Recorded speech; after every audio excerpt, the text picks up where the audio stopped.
Hello everyone, I'm Lindsay Ferrier from CafeMom, and just a few minutes ago I was actually inside the White House in the Roosevelt Room. That's just a few steps outside of the Oval Office, and that is where White House officials met with some representatives from major women's websites to talk about the new healthcare law.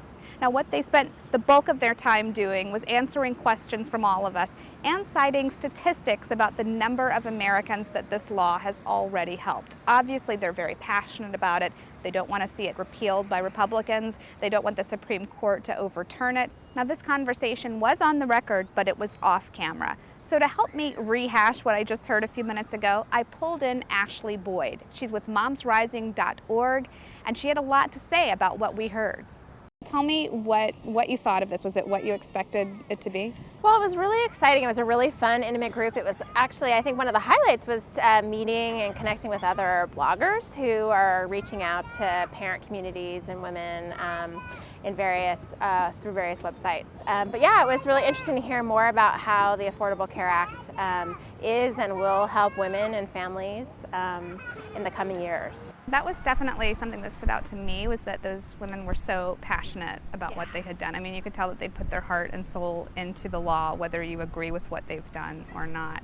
Tell me this, what came out of this meeting that surprised you, that you weren't expecting to hear?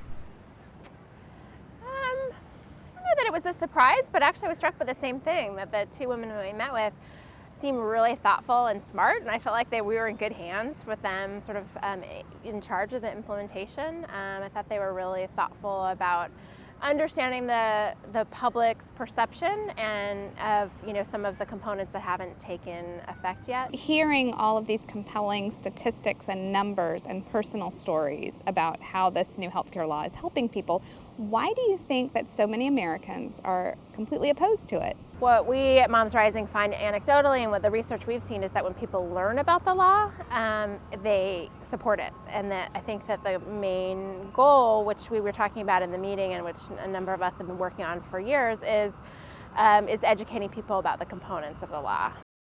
We all had a chance to ask the White House officials questions, and my question was one that I've heard from a lot of you out there.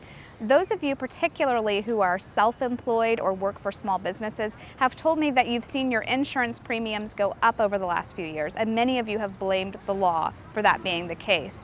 I asked them about this. They said that they have seen evidence of that happening, but they do expect those premiums to go back down. They're hoping by October of 2013. That is when those provisions of the law will go into effect. For CafeMom, I'm Lindsay Ferrier.